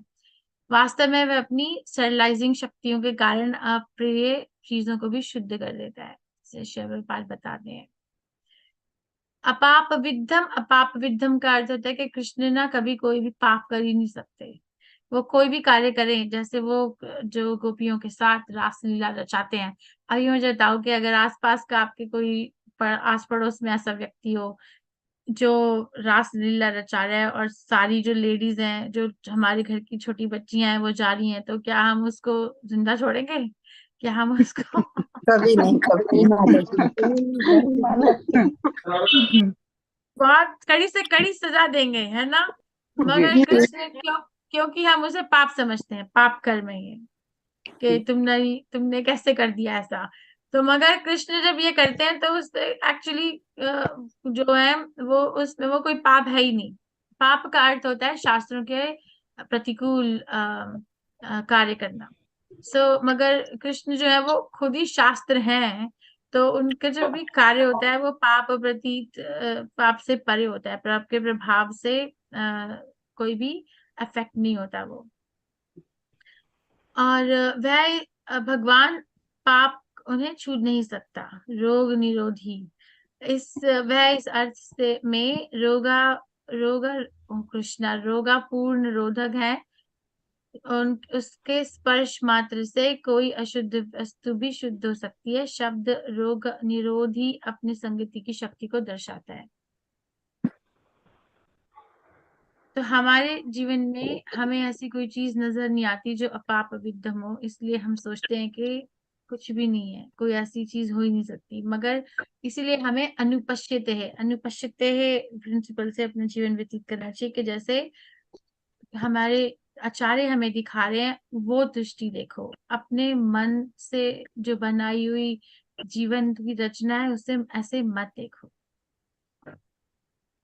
ओके, जैसे इन्होंने कृष्ण ने इसको मारा, ये जो रेस्लर्स थे इनका नाम मैं हमेशा भूल जाती हूँ, मथुरा में और कंस का वो युद्ध चाणूर कर चाणूर और मुष्टिका। हाँ टीका मुष्टिक के और धन्यवाद। तो मगर वो फिर भी पाप है, उनको वो नहीं कि चलो अब कोर्ट चलो, केस हो गया आपके ऊपर। नहीं, ऐसा नहीं है। और मनीषी और परिभू, मनीषी और परिभू मतलब कृष्ण आत्मनिर्भर दार्शनिक हैं, लेकिन उन्हें कोई नहीं जानता। और भगवान को सबसे महान परिभू के रूप में वर्णित किया गया है। अन्य जीवों का यहाँ भिखारी के रूप में वर्णित किया गया है, क्योंकि हम सब जो है वो भगवान के दिए हुए चीजों पर जीवित हैं हमेशा, अपने आध्यात्मिक जीवन में भी और अपने कर्म बंधन जीवन भौतिक जीवन में भी। हम हमेशा कृष्ण के ऊपर डिपेंडेंट हैं। कभी ऐसा नहीं हो सकता कि हम कृष्ण के ऊपर डिपेंडेंट ना हो। यदि जो उनकी सारी जो सर्वज्ञ शक्तियां हैं, वो एक्चुअली बहुत साल पहले जब मैं बुक डिस्ट्रीब्यूशन मैंगलोर में करती थी, तो मैं ये तब इस उपनिषद तो मैं नहीं पढ़ा था, तब भी मैं ऐसे ही बोलती थी कि एनर्जी और एनर्जेटिक, जो यहाँ पे एनर्जी और एनर्जेटिक, शक्ति और शक्तिमान जो है उसमें अंतर नहीं है। वो एक ही वो जुट में है। तो इसीलिए कृष्ण भगवत गीता में बोलते हैं यो पश्यति सर्वम, यो माम पश्यति सर्वम, यो माम पश्यति सर्वम। ये श्लोक क्या है? समय पश्यति, यो माम पश्यति हरे कृष्णा। सर्वम। यस माता जी, मैं बताती हूँ। यो मां पश्यति सर्वत्र सर्वं च मयि पश्यति तस्याहं न प्रणश्यामि स च मे न प्रणश्यति। थैंक यू माता जी। बताओ। माता जी बुक मेरे पास अभी नहीं, मैं एक मिनट में लेके आती हूँ। यस, एक मुझे मिनट। एक बात नहीं समझ आती। थैंक यू माता जी, बहुत अच्छा गाते हो। ये सारे सुरेखा माता जी, कुमुद माता जी, रीना माता जी, ये श्लोकों के तो एक्सपर्ट हो गए, मतलब नहीं समझ आ रहा तो फिर ये क्या मतलब है ऐसे? पूरा काम करो आप यस सब माता लोग। जी। धन्यवाद। तो यो माम पश्यति सर्वत्रा, so जो मुझे हर जगह देखता है और जो हर चीज को मुझ में देखता है, वो कभी भी मुझसे गुम नहीं होता, नेवर लॉस्ट। और उसके लिए मैं कभी गुम नहीं होता, वो मेरे लिए कभी गुम नहीं होता। तो ऐसा दृष्टिकोण जो है वो केवल एक भक्त की आंखों में हो सकता है। राइट, ब्रह्मा भी बोलते हैं भगवत संहिता में, प्रेमांजना चलित भक्ति विरोचनेना। एक्चुअली ब्रह्म संहिता जो है वो गायत्री मंत्र के उसमें है, कंटिन्यूएशन में। हमें डिस्कस करनी चाहिए ब्रह्म संहिता। जैसे गोविंद मंत्र है, काम मंत्र है, काम गायत्री जैसे होती है, ऐसे जो हम जो गायत्री बोलते हैं उसमें 7 मंत्र होते हैं, गुरु मंत्र और जो गोविंद मंत्र, काम मंत्र। तो उनकी वैसे ही ब्रह्म संहिता में जो ब्रह्मा जी ने वर्णन किया है, उसमें ये सब चीजें उन्होंने बताई हैं कि कैसे शक्ति और शक्तिमान में अंतर नहीं होता, कृष्ण दोनों में है। अगर हमारे उसमें अंतर होता है, मैं उसका उदाहरण देती हूँ। जैसे आपने कोई खाना बनाया, ठीक है, रोज का काम है खाना बनाया, तो क्या हम ये कह सकते हैं कि मैंने ये दाल रोटी बनाई, सब्जी बनाई, तो मैं इसके अंदर हूँ, या वो नहीं दाल रोटी नहीं मेरे अंदर है? नहीं माता जी, नहीं माता जी, नहीं माता जी। हम कह एक बार बनाने के बाद में वो अलग हो गया हमसे, है ना? उसी मगर कृष्ण की जो रचना होती है, जैसे कृष्ण ने ये पूरा ये भौतिक जगत बनाया, मगर कृष्ण उसके अंदर भी है। तो कृष्ण खुद बोलते हैं 15वें अध्याय भगवत गीता में कि मैं जो हूँ वो इन भूमंडलों के इन मंडलों के अंदर जाता हूँ। इसीलिए वो बहुत उनका वजन कम होता है और वो इस ब्रह्मांड में घूमते रहते हैं। हम घूम रहे हैं ना इस ब्रह्मांड में एज अ प्लैनेट। क्यों घूम पाते हैं? क्योंकि कृष्ण इसके अंदर होते हैं। तो what I am trying to say, मानिशी का अर्थ क्या होता है कि वो आत्मनिर्भर दार्शनिक हैं, लेकिन उन्हें कोई नहीं जानता। और परिभू का अर्थ क्या होता है कि वो सभी परिभू का अर्थ क्या होता है? तब तो समझ आ जाना सबसे चाहिए। सबसे महान, बड़ा। सबसे महान। राइट। सब लोग जो हैं उन पे निर्भर करते हैं। हम सब लोग जो हैं वो कृष्ण के ऊपर निर्भर करते हैं, सबसे ऊपर है वो। और यथातथः भगवान अनादिकाल से जीवों को वस्तुओं की आपूर्ति, अनादिकाल से जीवों को वस्तुओं की आपूर्ति करते रहे हैं। इस शब्द का अर्थ अनुसरण में है। ये दर्शाता है कि भगवान जीवों को उनकी इच्छाओं के अनुसार पुरस्कृत करते हैं। जैसे प्रभुपाद बताते हैं, law first deserve then desire. और दूसरा बताते हैं मैन प्रपोजेस गॉड डिस्पोजेस। हम भगवान के अंदर आगे सामने प्रार्थना रखते हैं और कृष्ण उस प्रार्थना को पूर्ण करते हैं। जितना हम डिजर्व करते हैं उतना, उससे ज्यादा नहीं मिलेगा। एक जीव किसी चीज की इच्छा करता है और भगवान उसकी योग्यता के अनुपात से उस इच्छा की वस्तु की पूर्ति करते हैं। हर एक व्यक्ति को हर कुछ सेम नहीं मिलता। एक परिवार के अंदर भी ऐसा नहीं होता कि हर एक व्यक्ति को हर कुछ सेम मिलता है। क्या होता है? नहीं हर होता। एक नहीं, क्योंकि हमारे परिवार के लोग पूर्व जन्मों के पूर्व तो जन्मों के उनको किए सब हुए कर्म सब। पूर्व जन्म is just a factor, but mostly इस श्लोक को मद्देनजर रखते हुए हम ये समझने का प्रयास कर सकते हैं कि भगवान हर एक को अलग तरीके का इच्छा पूर्ति करते हैं, क्योंकि वो हमें एनालाइज करके। मगर जो भक्त बन जाता है, जिसका मार्ग भक्ति में हो जाता है, उसकी जो इच्छाओं की पूर्ति होती है वो उसको बहुत ही ज्यादा रिफाइंड करके देते हैं। जैसे मैं ना इस बारे में जब सोचती हूँ तो एक उदाहरण मेरे मन में आता है कि जैसे कोई जौहरी होता है जो जेवर बेच रहा होता है, तो वो जो सोना होता है वो मतलब अपनी दुकान पे उसने लगाया हुआ है कि वो आए कोई बेचे। मगर कोई बहुत अमीर व्यक्ति आता है खरीदने, कोई बहुत बड़ा अमीर व्यक्ति आता है, या कोई डिप्लोमेट आता है, जैसे अमेरिका से कोई राष्ट्रपति यहाँ का वहां चला गया, तो उसको वो बेचना चाहते हैं।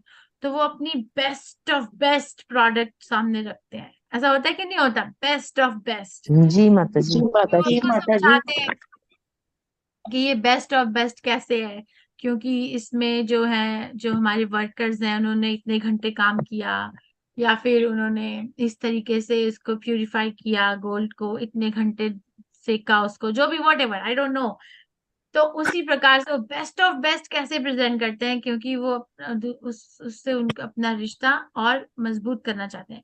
ऑफ कोर्स वहां पर थोड़ी इच्छा होती है, मगर इसी प्रकार से कृष्ण जो है बेस लाइन हम सबकी इच्छाओं की पूर्ति करते हैं। अगर वो नहीं करेंगे तो हमारी इच्छाओं की पूर्ति नहीं होगी। मगर जब कोई कृष्ण का भक्त बन जाता है तो वो उसको और ध्यान करके और ज्यादा अटेंटिव हो जाते हैं। तो उसकी हर एक मूवमेंट को मॉनिटर करना चाहते हैं। पर हम उसको ये नहीं कह सकते कि भगवान जो है वो पार्शियल हो गए, पार्शियल नहीं होते। ओके, उच्च न्यायालय के न्यायाधीश हम किसी चीज के योग्य हो सकते हैं, लेकिन अगर हमें दया नहीं मिलती तो हम सफल नहीं हो सकते। अर्थात ऐसे कई वकील हैं जो अदालत में न्यायाधीश बनने के योग्य हैं, लेकिन बहुत कम ही ऐसे बनते हैं। यदि कोई व्यक्ति उच्च न्यायालय का न्यायाधीश बनना चाहता है तो पद पर कब्जा करने के लिए आवश्यक योग्यताएं अप्राप्त हैं। यह किसी उच्च अधिकारी द्वारा प्रदान किया जाना चाहिए। तो जैसे हम जो हैं, हमारे संप्रदाय में श्री प्रभुपाद ने मिनिमम 2 इनिशिएशन रखी है, एक हरिनाम इनिशिएशन और एक ब्राह्मण इनिशिएशन। राइट? ये बात सबको मालूम है कि नहीं मालूम है? एक हरिनाम इनिशिएशन होती है और एक ब्राह्मण इनिशिएशन होती है। जी माता जी। माता जी। हरिनाम इनिशिएशन जो होती है वो हम गुरु से मांग सकते हैं कि आप मुझे वी कैन, ऑफ कोर्स वो भी बहुत इम्पोर्टेंट इनिशिएशन, बहुत इम्पोर्टेंट संस्कार होता है इस मनुष्य जीवन में। और अगर किसी ने कर लिया तो उसने बहुत बड़ा अपने मनुष्य जीवन का वो प्राप्त कर लिया, जंप ओवर अ ऑब्स्टिकल। मगर जो ब्राह्मण इनिशिएशन होते हैं वो हम गुरु से मांग नहीं सकते, वो किसी सुपीरियर डिवोटी जो सीनियर डिवोटी है उसको जाकर बताना पड़ता है गुरु को कि इसे आप दीजिए, इसमें योग्यताएं हैं। उसी पर मैं इसको कनेक्ट करना चाह रही हूँ कि अगर न्याय, बहुत सारे जो ऐसे वकील हैं जो जज बनना चाहते हैं, पर केवल वकील बनकर जज बनना काफी नहीं है। जो जज हैं या सीनियर वकील हैं उनको उनकी रेफरेंस देनी पड़ेगी। तो केवल योग्यता काफी नहीं है, मर्सी, आशीर्वाद होना गुरु का वो अनिवार्य है। जब तक हम अपनी सार्वजनिक स्थिति सेवकों के रूप को नहीं जानते तब तक हम नहीं जानते कि भगवान से क्या मांगे, किस पद की तलाश करें, राइट। इसीलिए हम अलग अलग चीजें मांगते रहते हैं क्योंकि हमें पता नहीं होता कि हमें भगवान से मांगना क्या चाहिए। इसीलिए हमें गुरु की आवश्यकता होती है जो हमें सिखा सके कि मैं कौन हूँ, मेरा संबंध क्या है कृष्ण के साथ, और मुझे कृष्ण के पास सामने जाकर क्या मांगना चाहिए, किस प्रकार से सेवा करनी चाहिए। ये सब बातें प्रैक्टिस की होती हैं, बातों में इतना इफेक्ट नहीं होगा। अगर आप जैसे डीडी वर्शिप करते हैं हम मंदिर के अंदर, तो जब तक हम डीडी वर्शिप या अर्च विग्रह की सेवा करना सीखते नहीं है, उसकी डिटेल्स सीखते नहीं है, तब तक इतना कोई इम्प्रेसिव एटलीस्ट मुझे तो लगता नहीं था। पर जब मतलब मैं पुजारी रूम में गई और मैंने जब थोड़ा बहुत, मुझे पूरा नहीं आता पर जितना मैंने सीखा, तो डिटेल्स में मीनिंग समझ में आने लग जाता है कि हाउ हमारे आचार्यों ने अर्च विग्रह की सेवा को एक संबंध ज्ञान में कितना डुबोया हुआ है। You are really establishing a connection with Krishna जब हम अर्च विग्रह की सेवा कर रहे होते हैं, कि किस प्रकार से मंदिर में घुसना है, किस प्रकार से आचमन करना है, किस प्रकार से अपने गुरु की प्रेयर करनी है, किस प्रकार से जो बेदिंग पैराफर्नेलिया, जो स्नान करने का सामान है, वो कैसे एकत्रित करना है उनके, और फिर एकत्रित करने के बाद में उनपे क्या मंत्रों का उच्चारण करना है, किस प्रकार से अपने गुरु को साथ लेकर मंदिर के अंदर जाते हैं, फिर किस प्रकार से डीडीज का वेलकम करना है। हर एक चीज के लिए एक एक मंत्र होता है। और उन मंत्रों का मतलब यही होता है कि हम कृष्ण की अटेंशन अट्रैक्ट कर रहे हैं या फिर हम बात कर रहे हैं एक दूसरे से। ओके, सो इसके अंदर कितने क्वालिटीज बताए हैं, टोटल कितने क्वालिटीज हैं, मैंने गिने थे, मैं देखती हूँ, मैंने लिखा था टोटल कितने क्वालिटीज हैं कृष्ण के। आप लोग पढ़ के आए हो कि नहीं पढ़ के आए हो? 64 माता जी। 8वें श्लोक में 64 क्वालिटीज बताई गई हैं। जी माता। नहीं, 64 क्वालिटीज नहीं बताई गई हैं इस उपनिषद के 8वें श्लोक में। इसमें माता जी बताइए 12 है, 12 है। Let's count, thank you. तो शुक्रम 1, 2 अकायम, 3 अव्राणम, 4 अश्नावीरम, 5वां शुद्धम, 6वां अपापविद्धम, 8वां कविर, 9वां मनीषी, 10वां परिभू, 11वां स्वयंभूर एंड 12वां यथार्थ अर्थान। सो 12 है। वेरी नाइस, थैंक यू माता जी, सुरेखा मेहता माता जी। ओके, आई थिंक मेरे को स्कूल भेजना है बच्चों को, बट लेट्स सी अगर 9वें श्लोक में हम विद्या और अविद्या शुरू कर रहे हैं ना, I think I can spend 2 minutes on this. विद्या और अविद्या, सो 9, 10 और 11 ये श्लोक जो है वो विद्या और अविद्या के बारे में है। जो 9वां श्लोक है उसमें विद्या और अविद्या के बारे में वर्णन है। 10वां जो श्लोक है उसके अंदर जो विद्या और अविद्या के जो विद्या को फॉलो करता है उसको क्या रिजल्ट मिलता है, और जो अविद्या को फॉलो करता है उसको क्या रिजल्ट मिलता है, और 11वें श्लोक में विद्या और अविद्या के बीच में बैलेंस कैसे करें। So we are taking a turn now. ये वाले deities कौन से हैं, कोई बता सकता है?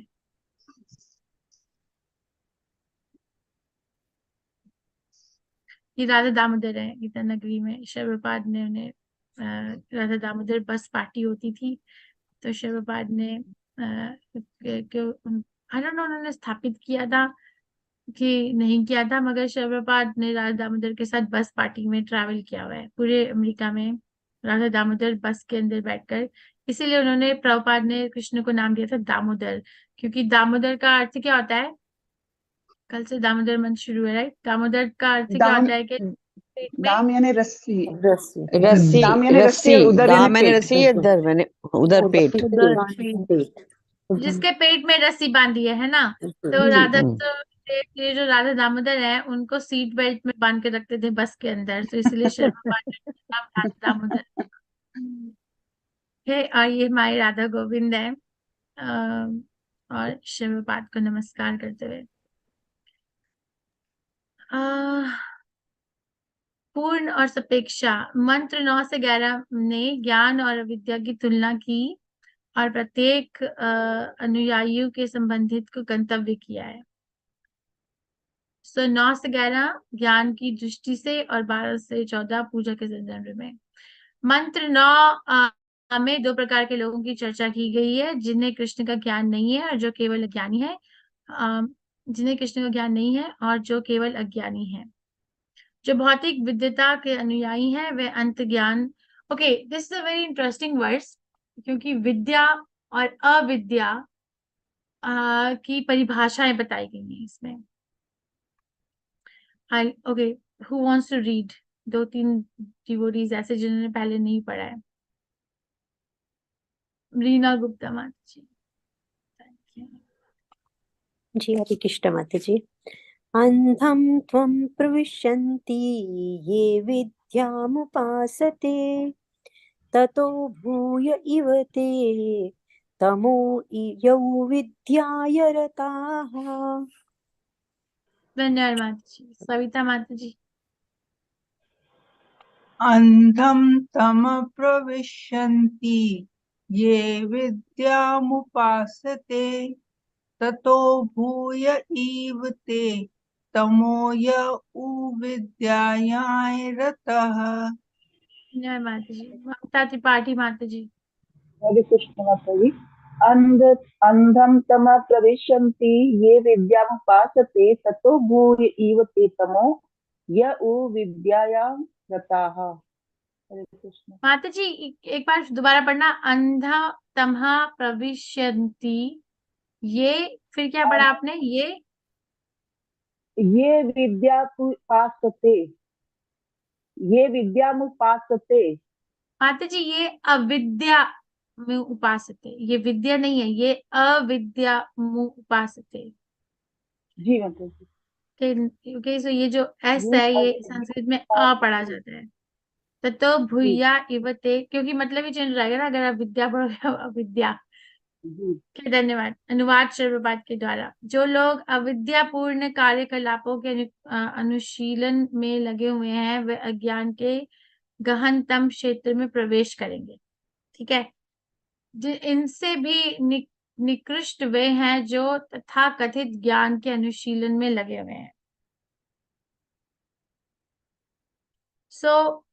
विद्या और अविद्या के बारे में चर्चा है कि जो शिक्षा की तथा कथित उन्नति की ओर निर्दिष्ट एक ईश्वर विहीन सभ्यता उस सभ्यता के अधिक से उस सभ्यता से अधिक खतरनाक है जिसमें लोगों की जनता कम शिक्षित है। हम बोलते हैं कि ओके, हम आपस विद्या है, मगर उनके पास कोई विद्या नहीं है, वो अनपढ़ है। पर आजकल जो है वो वैसी विद्या जो कृष्ण भावनामृत के केंद्रित नहीं होती है, वो अविद्या से भी ज्यादा खतरनाक है, ये बताया गया है। और 7वें अध्याय के 17वें श्लोक में कृष्ण वो ऐसे लोगों को मूर्ख बताते हैं जो कृष्ण को अगर कृष्ण अपने इस मनुष्य रूप में नहीं दिखाई देते हैं तो वो उनको मायाग्रस्त समझते हैं। जैसे इसका एक संदर्भ दिया गया है कि कोबरा, एक जो सांप होता है, तो कोबरा तो जो होता है वो जहरीला होता ही है, मगर जो कोबरा जो सांप है कोबरा, उसके सिर पे मुकुट रखा हो तो ये जानना चाहिए कि वो ज्यादा जहरीला है। ऐसा नहीं, अगर भौतिक जगत में होता है ना कि जिसने जितना जेवर पहना है, जितना महंगा वो पहना है, वो सबसे ज्यादा अमीर है, राइट? ये होता है, यू कैन मेक दिस। जी माता जी। जी मगर आध्यात्मिक जगत में, क्योंकि ये वो है ना, banyan tree upside down, what is that verse 15 chapter का? ऊर्ध्वमूलम् अधशाखम् अर्धमूलम अश्वत्थं प्राहुरव्ययम्। अधोशाखम अश्वत्थं प्रथम प्राहुरव्ययम् प्राहुराव्ययम छंदम सी। छन्दं यस्य पर्णानि यस्तम वेद से वेद so ऊर्ध्वमूलम अधोशाखम उल्टा है।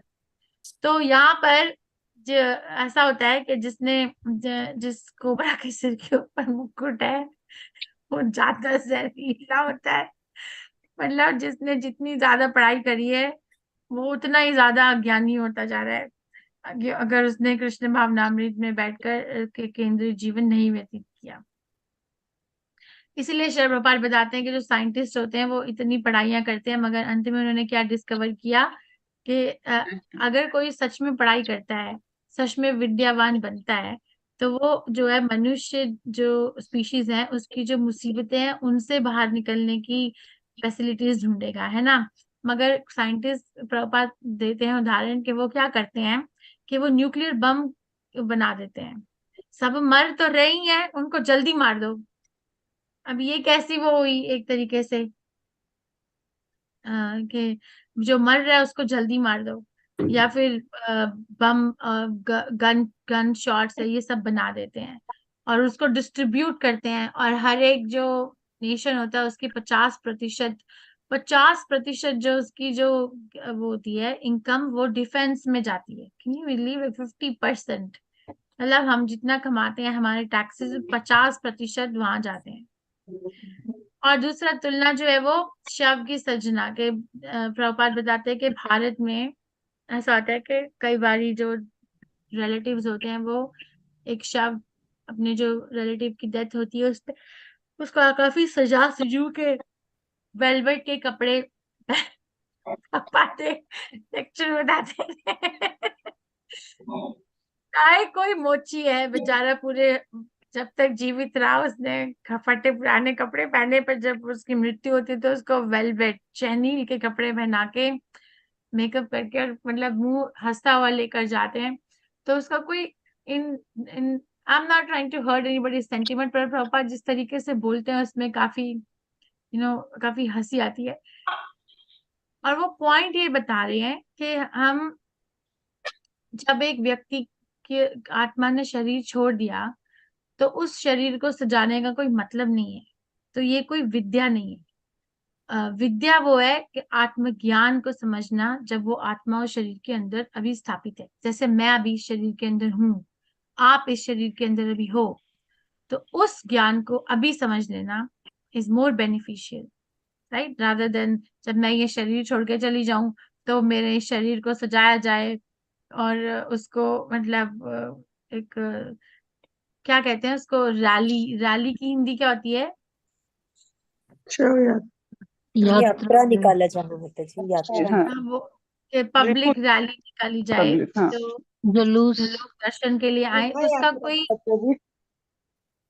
मतलब नहीं है, राइट। हरि भक्ति सुबोधे में ईश्वरहीन व्यक्ति लोगों द्वारा शिक्षा की उन्नति की तुलना शव पर अलंकरण से की जाती है। इस तरह भौतिक अस्तित्व मृत शरीर को सजाने, उसे सजाने और आकर्षित बनाने की कोशिश करने जैसा है। मगर एक मृत शरीर तो एक मृत शरीर ही है। जैसे ना अभी यहाँ पे हेलोवीन आने वाला है, मुझे मालूम नहीं, मुझे तो यहाँ आने से पहले हेलोवीन पता भी नहीं था कि क्या होता है। बट अब हम देखते हैं कि घरों के बाहर ना वो भूत और प्रेतों जैसे कार्टून लोगों ने लगाए हुए हैं, सच में लगाए हुए हैं। सफेद रंग की जो चादरें हैं वो टांगी हुई हैं, बड़े बड़े स्पाइडर्स से अपने घर सजाए हुए हैं। तो कोई मतलब नहीं है इन सब चीजों का लॉन्ग रन। तथा कहीं ध्यान में लगे दो तरह के लोग होते हैं, गलत संसारिक विश्व वेदवत यानी आर्य समाज समूह है। ओके, सो वेद अपने आप को बोलते हैं कि हम वेदवत रति हैं, मतलब कि हम वेदों का ज्ञान ज्ञान करते हैं, हमें सब मालूम है, मगर जो उनका जीवन है उसमें वो कृष्ण रहित है। तो हम ये जान सकते हैं कि ये सही नहीं है, इनको कोई वेदों का ज्ञान नहीं है। और विद्यायम रतः, विद्या का वेदों का ग्रंथ करना, रतः मतलब जो उसमें लगा हुआ है। सो जो ये अंग्रेजी आ गया, मुझे नहीं मालूम कैसे आ गया। जो कृष्ण बोलते हैं भगवत गीता में, क्या बोलते हैं, वेद वेदश्च सर्वम अहमेव वेद्या।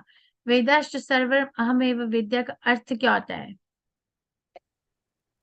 सारे नहीं, वेदों को वेदांत जानने वाला जानने मैं ही वाला हूँ। मैं ही हूँ, और वेदों में जाने और वेदों का वेदश्च वाला सर्वम भी मैं ही सर्वम हूँ। अहम एव वेद्या, सभी माता वेदों जी, का मैं ही वेदांत संकलन करते हैं। वेदों का संकलन करता हूँ और मैं ही वेदों का जानने वाला हूँ।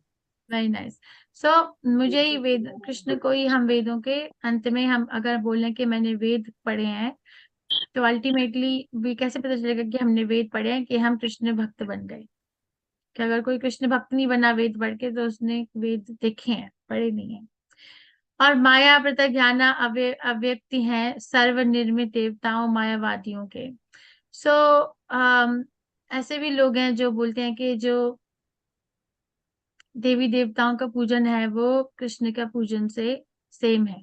जैसे अभी दुर्गा पूजा थी, राइट, तो हम ये भी सुनते हैं कि, यहाँ तो इतना नहीं सुनती मैं, मगर भारत में ऐसे भी है कि दुर्गा पूजा और जन्माष्टमी एक जैसे ही फेस्टिवल्स हैं, हम उसी ऐसे ही बनाए, मगर ऐसा नहीं है। ऐसा नहीं कि जो कृष्ण भावनामृत में व्यक्ति होता है वो मदर दुर्गा की को मानते नहीं है, या फिर दुर्गा की इंसल्ट करते हैं, ऐसा नहीं होता। वो बहुत अपने मन से रिस्पेक्ट रखते हैं, मगर उनको भगवान नहीं मानते, उनको भगवान की बहुत बड़ा भक्त मानते हैं। और एक भक्त का दूसरे भक्त की तरफ जो भाव होना चाहिए वो कल्टीवेट करते हैं उस प्रकार से, कि so we have to be very real. लेकिन वह नहीं बता सकते कि भगवान कैसे भ्रम में उलझे हुए हैं। वे अपनी मूर्खता में यह पहचानने में असमर्थ हैं कि भगवान माया में नहीं फंस सकते, उनकी अपनी मायावी ऊर्जा है, क्योंकि माया उनकी ऊर्जा है। तो साइंटिस्ट, हम इतना एनालिसिस करते हैं, पढ़ाई करते हैं, इतने सारे वो करते हैं, फॉर्मूलाज बनाते हैं, थ्योरीज देते हैं, एल्गोरिदम्स देते हैं, इतनी एडवांसमेंट करते हैं, इतनी खोजें निकालते हैं, अपना जीवन का कितना समय लगाते हैं। उस दिन मैं लैब में गई थी हॉस्पिटल में, वो स्लाइड देखने, बच्चे की ब्लड स्लाइड देखने। तो जब मैं गई तो कम जाना होता है क्योंकि हमारे लैब में इतना काम नहीं होता। तो मगर जब मैं गई तो मैं देख रही थी कि सब लोग काफी बिजी थे, डिफरेंट डिफरेंट सैंपल्स जो आते हैं पूरे अस्पताल से, कोई ब्लड टेस्ट कर रहा है, तो कोई स्पूटम टेस्ट कर रहा है, कोई यूरिन टेस्ट कर रहा है, कोई कुछ कर रहा है, सब बहुत बिजी बिजी और बहुत सोफिस्टिकेटेड इंस्ट्रूमेंट्स थे। और जब मैं स्लाइड देख रही थी माइक्रोस्कोप पे, तो बहुत बड़े स्क्रीन पे मैग्नीफाई होकर भी नजर आ रहा था, यू कैन एक्चुअली सी जो अंदर दिख रहा है वो बाहर। तो इट्स लाइक माय गॉड, हमने कितने बड़े बड़े अरेंजमेंट्स किए हुए हैं कि हम यहाँ पे देखें, वहां पे देखें, हर जगह देखें, देखे देखे, मगर हम किस चीज को ढूंढ रहे हैं एक्चुअली। इतना देखने का अरेंजमेंट करके रखा है, मगर ढूंढ किस चीज को रहे हैं ये हम कभी भी नहीं सोच पाते। और कृष्ण इसलिए प्रभुपाद बताते हैं कि ये दूसरे अध्याय का जो 69 श्लोक है ये बहुत फेमस है, कि जो सब जीवों के लिए रात्रि होता है वो आत्म संयम के जागने का समय होता है, और जो समस्त जीवों को जागने का समय होता है वो आत्मनिरीक्षित मुनि की रात्रि होती है। ओके, सो विद्या और अविद्या के का अर्थ समझना चाहिए, और विद्या और अविद्या के बीच में अंतर समझना चाहिए, और सो कॉल्ड विद्या के डेंजरस पॉइंट्स समझने चाहिए। ये जरूरी क्यों है? जब मैं ये बार बार पढ़ती हूँ तो मुझे इस बार ये लग रहा था कि ये जरूरी क्यों है, इस उपनिषद में इसका मेंशन क्यों किया है। सीधा कृष्ण लीला पे भी तो जा सकते थे ना, या कृष्ण की प्रेयर्स पे भी जा सकते थे, इसका क्यों मेंशन किया? तो अभी तक जो मुझे उत्तर मैं समझ पाई हूँ वो है कि ये हमें हम्बल, ह्यूमिलिटी, ह्यूमिलिटी का अर्थ बताते हैं श्री प्रभुपाद 13वें अध्याय में, कि अमान वित्तम, अमान वित्तम का जो अर्थ होता है, अमान वित्तम का अर्थ क्या होता है, क्या अर्थ होता है अमान वित्तम का? विनम्रता माता जी, विनम्रता। और बताओ, और वेरी नाइस। और माता जी ये जो हमने 13 चैप्टर में ज्ञान के 20 प्रक्रियाएं पढ़ी थी उसमें से है, 1 मिनट याद करती हूँ माता किसी जी। से सम्मान नहीं प्राप्त करने की अपेक्षा वेरी रखना। नाइस, वेरी नाइस, धन्यवाद। सो प्रभुपाद ह्यूमिलिटी की बहुत सारी परिभाषाएं हैं हमारे शास्त्रों में। प्रभुपाद जिसको बताते हैं कि not to be anxious to get respect from others, दूसरों से जो है इज्जत प्राप्त करने की वो इच्छा नहीं रखना, उससे विनम्रता कहा जाता है। तो जो हम अपने आप को बोल सकते हैं कि हमने इतनी सारी विद्या प्राप्त करी, मगर हम ये याद रखना चाहिए कि कहीं मैं वो जहरीला कोबरा तो नहीं हूँ जिसके ऊपर सिर के ऊपर मुकुट बना दिया है। तो प्रॉब्लम है फिर कि मैंने इस जीवन में, अच्छा हमने इतनी विद्या प्राप्त करी मगर हमने अपने आध्यात्मिक जीवन और दूसरों के आध्यात्मिक जीवन में उस विद्या